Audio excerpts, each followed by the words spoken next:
Hello friends, मुझे अक्सर ये मैसेज आता है कि यूपीएससी की तैयारी कैसे करें। क्या तैयारी के लिए दिल्ली जाना ज़रूरी है? कितने घंटे पढ़ना पड़ता है? क्या आईएएस, आईपीएस या डीएसपी बनना संभव है? भैया इसमें कितने साल लग जाते हैं? इस एग्ज़ाम की तैयारी के लिए कितना खर्चा आता है? तो सबसे पहले तो प्रश्न ये आता है कि क्या मैं सही व्यक्ति हूँ इस प्रश्नों के उत्तर के लिए, क्योंकि मेरा तो सिलेक्शन हुआ नहीं है। फिर कैसे सुनिश्चित किया जाए कि मेरी सलाह आपके लिए बिल्कुल सटीक साबित होगी। लेकिन दोस्तों, आप विश्वास करें, इस वीडियो पे जो बातें मैं आपसे साझा करने जा रहा हूं, एक एक बातें बिल्कुल सटीक और उपयुक्त है। क्योंकि जिस परीक्षा को समझने में काफी समय लग जाता है, उसे आप जल्द ही समझ जाएंगे। इससे आपका समय भी बचेगा और आपके संसाधन भी। आप किसी भी सिविल सेवा के अधिकारियों से मेरे द्वारा कही गई बातों की पुष्टि भी करवा लें। तो दोस्तों, करीब 5 साल मीडिया में क्राइम जर्नलिस्ट के पद पर काम करने के बाद मैंने अक्टूबर 2018 में तत्कालिक मीडिया संस्थान से त्यागपत्र दे दिया। उस वक्त मैं एक सक्रिय पत्रकार के रूप में काम कर रहा था। कुछ वीडियोस ऐसी थी मेरी न्यूज़ की जो वायरल भी हो रही थी। तो कई पत्रकार मित्रों ने मुझे सलाह भी दी कि यह एक चुनौतीपूर्ण फैसला होगा अगर आपने मीडिया छोड़ा तो, क्योंकि आपका मीडिया में भविष्य उज्जवल नजर आ रहा है। तो निश्चित ही एक चुनौतीपूर्ण फैसला तो था, पर यह मेरे अनुकूल था। और चूंकि मुझे महसूस हुआ कि इस तैयारी के लिए पूर्ण रूप से समय देना अनिवार्य होगा, इसलिए मैंने पूरी प्रसन्नता और उत्साह के साथ सकारात्मक सोच रखते हुए मीडिया से त्यागपत्र दे दिया और इस चुनौतीपूर्ण फैसले का स्वागत भी किया। और आज लगभग 1.5 वर्ष से मैं इसकी तैयारी में लगा हुआ हूँ। तो अब बात करते हैं कि मैं किस आधार पर इस विषय पर सलाह देने के लिए सक्षम हूँ। पहले इस पर संक्षिप्त में बात करते हैं। तो अक्टूबर 2018 से मीडिया से त्यागपत्र देने के बाद आज 1 वर्ष 7 महीने हो चुके हैं। और दोस्तों, अगर मैं ये कहूं कि मैंने केवल 5 महीने पहले ही इसकी तैयारी शुरू की, तो आप आश्चर्य करेंगे कि मैंने 1 साल तक क्या किया। तो दोस्तों, वो कहानी तो आपने सुनी होगी कि 2 व्यक्ति होते हैं, उन्हें लकड़ी के कांटे काटने कहा जाता है। इसके लिए कुछ घंटे भी दिए जाते हैं। एक व्यक्ति जो होता है वो लकड़ी को काटने में लग जाता है, लेकिन दूसरा अपने कुल्हाड़ी को धार करने में समय देता है। और दोस्तों, सफल वही होता है जो कुल्हाड़ी को धार करने में ज्यादा समय देता है। उसी तर्ज पर जब मैंने इस परीक्षा की तैयारी शुरू की, तो अन्य लोगों की तरह मैं भी सीधे कोचिंग ज्वाइन कर सकता था या सीधे दिल्ली जाकर तैयारी शुरू कर देता। और यकीन मानिए, ऐसा 99% लोग करते हैं। मुझे बहुत लोगों ने कहा भी कि तुम दिल्ली चले जाओ, लेकिन मैंने ऐसा नहीं किया। क्योंकि शुरुआत में मैंने एक मोटी डायरी रखी और ये तय किया कि सबसे पहले आईएएस और आईपीएस जैसे वरिष्ठ अधिकारियों से मैं जाकर मिलूंगा और जानूंगा कि उनकी रणनीति क्या थी, उन्होंने कैसे शुरुआत की, किन चुनौतियों का सामना उन्हें करना पड़ा, क्या सच में जल्द से जल्द यह क्रैक करना मुमकिन है। ऐसे तमाम सवाल जो आपके पास आज हैं, वो सारे सवाल मेरे पास थे। उस दौरान तत्कालिक रायपुर आईजी प्रदीप गुप्ता सर थे, उन्होंने मेरी काफ़ी मदद की। उन्होंने मुझे अपना अनुभव तो साझा किया, साथ ही ऐसे कई अधिकारियों को खुद फोन लगाकर ये कहा कि सुमित आपसे मिलने आएगा, उन्हें समय निकालकर सिविल सेवा की तैयारी से संबंधित सलाह जरूर दें। और जैसा कि चाणक्य ने कहा है कि खुद गलती करके सीखने से बेहतर है दूसरों की गलती से सीख जाओ। तो दोस्तों, मैं निकल पड़ा अपने उस डायरी के साथ अधिकारियों से मिलने। और हर अधिकारी से जब मैं मिलता था, तो उनके द्वारा मुझे 2 से 3 अन्य अधिकारियों के बारे में पता चलता, जो या तो आईआरएस होते, या तो आईपीएस होते, या आईएएस होते। तो मैं धीरे धीरे मेरा लिंक जो था वो बढ़ते चला जा रहा था। ऐसे लग रहा था जैसे कोई महत्वपूर्ण रिसर्च चल रहा है। तो रोज सुबह तैयार होकर मैं निकल जाता अधिकारियों से मिलने। कई बार ऐसा होता कि अधिकारी व्यस्त रहते थे, तो अक्सर घंटों इंतजार भी करना पड़ता। तब तक मैं उनके कार्यालय में बैठकर अपने सवालों पर काम करता कि मैं आज कैसे सवाल पूछूंगा। फिर जब उनसे मुलाकात होती, तो वो मुझे मेरे सारे सवालों का जवाब देते थे। इस तरह उस दिन के सभी सवालों के जवाबों में जब तक मुझे पूरी संतुष्टि नहीं मिल जाती थी, मैं अधिकारियों से मिलते रहता था और संतुष्ट होकर ही घर लौटता था। तो दोस्तों, ऐसा लगभग 4 से 5 महीने तक चला। लेकिन इस दौरान एक बात मुझे समझ आई, वो ये कि सभी वरिष्ठ अधिकारियों से मिलकर मेरे भीतर इस परीक्षा के लिए एक परिपक्वता तो आ रही थी, लेकिन उसका दायरा सीमित था। दोस्तों, सीमित इसलिए था क्योंकि अधिकतर अधिकारी काफी पुराने बैच के थे, और चूंकि यूपीएससी के सवाल पूछने का जो तरीका और पैटर्न था और उसका जो सिलेबस यानी पाठ्यक्रम था, वो लगातार चेंज हो रहा था। इसलिए लेटेस्ट ट्रेंड और रणनीति के लिए मुझे और भी रिसर्च यानी कुल्हाड़ी पर और धार करना बचा था। तो दोस्तों, अब मैंने तय किया कि क्यों ना जो रिसेंट पास आउट प्रशिक्षु आईएएस, आईपीएस, आईआरएस हैं, उनसे मिलकर यूपीएससी ट्रेंड को समझा जाए, और वो भी सिर्फ उन अधिकारियों से जो कुछ विशेष कौशल रखते हैं। विशेष कौशल जैसे किसी ने फर्स्ट अटेम्प्ट में आईपीएस क्वालिफाई किया, फिर सेकंड अटेम्प्ट में वही आईएएस बन गया, लेकिन सवाल ये था कि ये मिलेंगे कैसे, इन्हें खोजूं कहाँ, क्योंकि जो रिसेंट पास आउट अधिकारी होते हैं उनकी पोस्टिंग देश के अलग अलग राज्यों में होती है, तो यह संभव कैसे होगा। पर यह संभव हुआ क्योंकि सबसे पहले मैंने इंटरनेट और यूट्यूब के माध्यम से ऐसे अधिकारियों को लिस्ट आउट किया, फिर कुछ राज्यों का चयन किया जहां इस तरह के ज़्यादा अधिकारियों की पोस्टिंग हुई है, और उस राज्य के वेबसाइट से उनके कैडर के अनुसार उनकी पोस्टिंग की डिटेल भी निकाल ली, और मैं निकल पड़ा एक नई ऊर्जा के साथ उन राज्यों के दौरे में। कभी यूपी के बनारस में, कभी राजस्थान के उदयपुर, तो कभी एमपी के महू में। दोस्तों, हर राज्य में मैं 10 से 15 अधिकारियों से तो मिलता ही था और अपने सवाल उनके सामने रखता था। और जब उन्हें पता चलता था कि इतने दूर से कोई मिलने आया है, छत्तीसगढ़ से कोई लड़का आया है, तो मुझे सम्मान भी देते थे और अपना समय भी देते थे।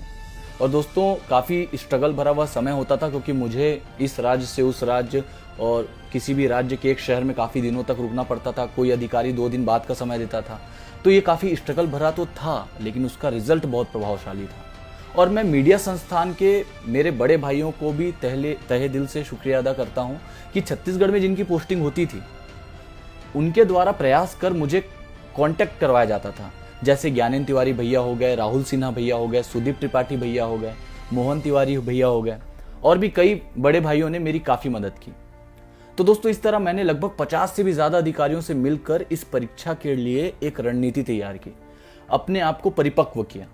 इतना ही नहीं, मैं और मेरे साथीगण एक सप्ताह तक यूपीएससी के कार्यालय में सुबह से शाम तक उस समय तक रहते थे जब सबका साक्षात्कार यानी इंटरव्यू चल रहा होता था।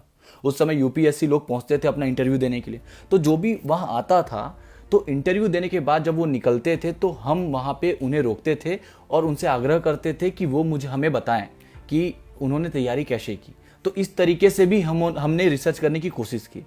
इस तरह दोस्तों, ये सब करते करते अपने छत्तीसगढ़ से स्टार्ट करके दूसरे राज्यों में पहुंचकर और फिर इंटरव्यू तक पहुंचकर कई महीनों के अथक प्रयास के बाद हम लोगों ने वो सब कुछ सीख लिया जो इस एग्ज़ाम के लिए चाहिए था। यानी अब हम लोगों की कुल्हाड़ी में काफ़ी धार हो चुकी थी, लेकिन अब समय था ऑप्शनल विषय का चयन करने का।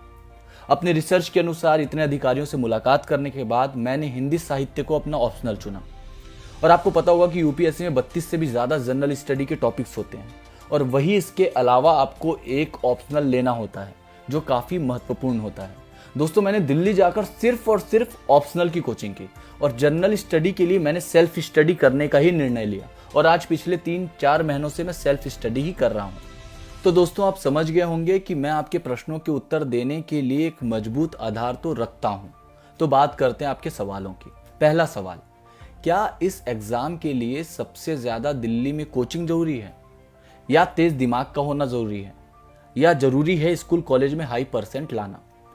तो दोस्तों, जवाब देने से पहले मैं आपको बता दूं कि जवाब मैं जो आपको दूंगा ये जवाब मेरा नहीं होगा, ये जवाब उन समस्त अधिकारियों का होगा जिन्होंने मुझे इस संबंध में जानकारियां दी हैं। उस जानकारी के आधार पर मैं जवाब दूंगा, यानी कि सभी अधिकारियों का एक संयुक्त जवाब आपको मिलेगा। तो दोस्तों, इस एग्ज़ाम के लिए ना कोचिंग ज़रूरी है, ना आपके कॉलेज स्कूल में ज़्यादा परसेंट ज़रूरी है।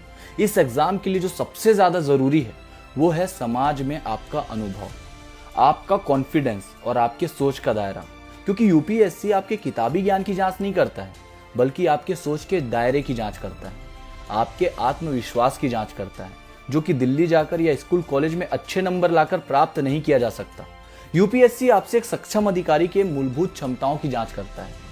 यूपीएससी क्रैक करने के बाद आप जिला अधिकारी या एसपी बनते हैं।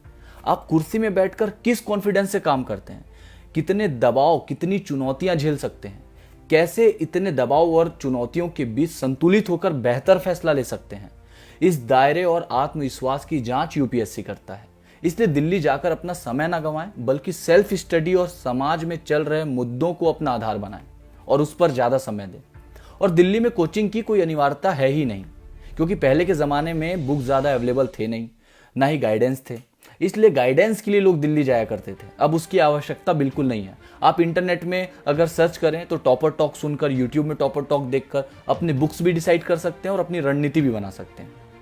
दूसरा सवाल, इसे पास करने में, इसे क्रैक करने में कितना समय लगता है?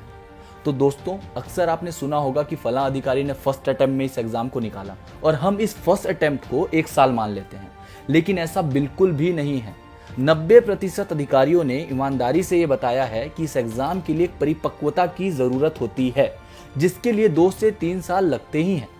या 4 से 5 साल तक भी लग सकते हैं।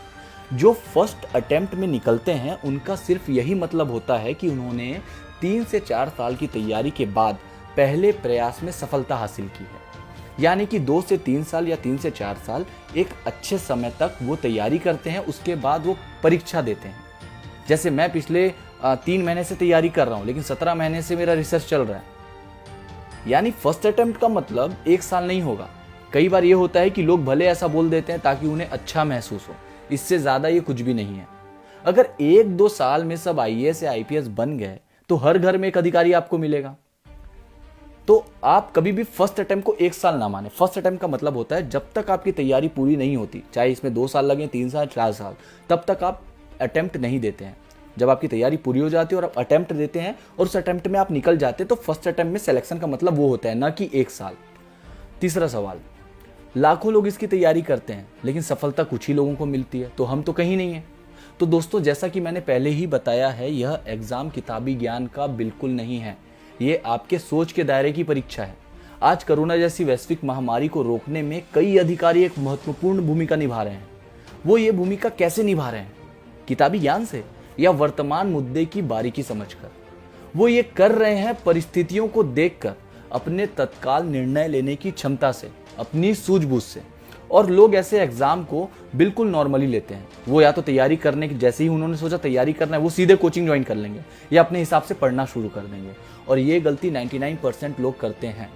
आपको पहले 1 साल सिर्फ इस एग्जाम को समझना होगा, पिछले वर्षों के पेपर खंगालने होंगे, अपनी एक बेसिक समझ बनानी होगी। उसके बाद ही आपको इस एग्जाम की तैयारी शुरू करनी होगी। मैं अब भी कह रहा हूँ, मैं जो भी बातें आपको बता रहा हूँ, आप किसी भी अधिकारी से पुष्टि कर लें, आपको यही जवाब मिलेगा। मुझे भी इसकी समझ बनाने में इतना समय लग गया और पिछले 3 महीने पहले ही मैंने अब तैयारी शुरू की। अगला सवाल, खुद को मोटिवेट कैसे रखें?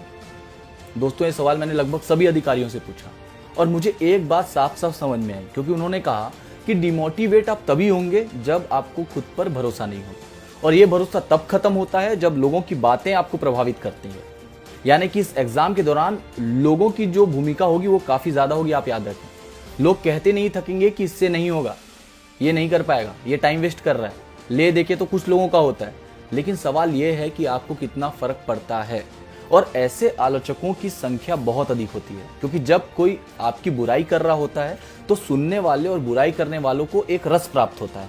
ऐसा करके वो खुद को श्रेष्ठ साबित करना चाहते हैं।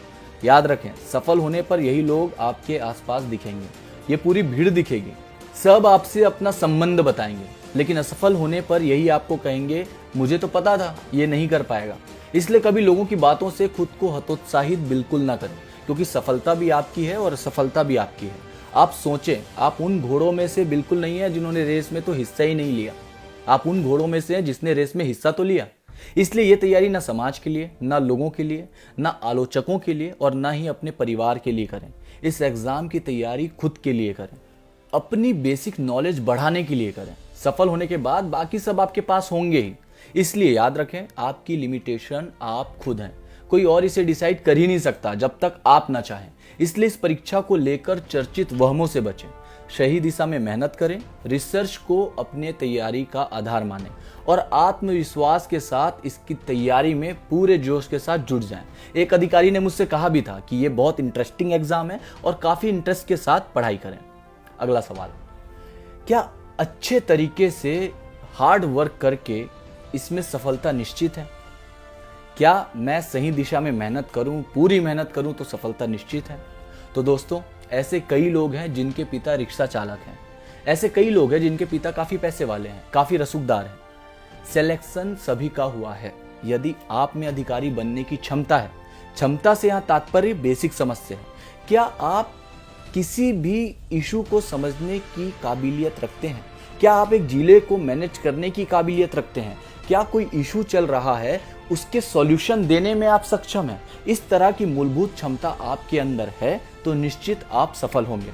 और दोस्तों, निश्चित तो इस पृथ्वी का अस्तित्व भी नहीं है, लेकिन यूपीएससी जैसी तैयारी करने के बाद हो सकता है आपका सिलेक्शन ना भी हो, लेकिन आप जब इसकी तैयारी कर लेते हैं तो आप वह व्यक्ति नहीं रह जाते जो आप पहले थे।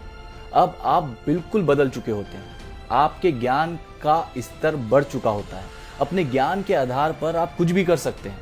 आपके पास कई अवसर होते हैं, आपकी समझ अन्य लोगों से काफ़ी बेहतर होती है, जिसका उपयोग आप अपने जीवन में, अपने करियर या अन्य क्षेत्रों पे कर सकते हैं। आपको महसूस होता है कि आप एक जागरूक इंसान हैं। कोई भी आपके सामने कुछ भी बात नहीं कर सकता, आप तर्क करके उन्हें सही जानकारी दे सकते हैं। आपको अपना अधिकार पता होता है, आप एक बेहतर व्यक्तित्व बनकर उभरते हैं, इसलिए सफलता सुनिश्चित ही है। इसलिए दोस्तों, निश्चिंत होकर, खुद पर भरोसा रखकर, सकारात्मक लोगों के इर्द गिर्द रहकर अपनी तैयारी पूरे जोश के साथ शुरू करें।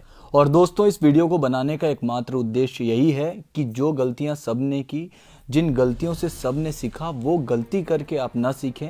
आप कम से कम समय में अपने लक्ष्यों को प्राप्त करें और मोटिवेट रहकर इस एग्ज़ाम की तैयारी करें। Thank you so much and best of luck for your bright future. Thank you.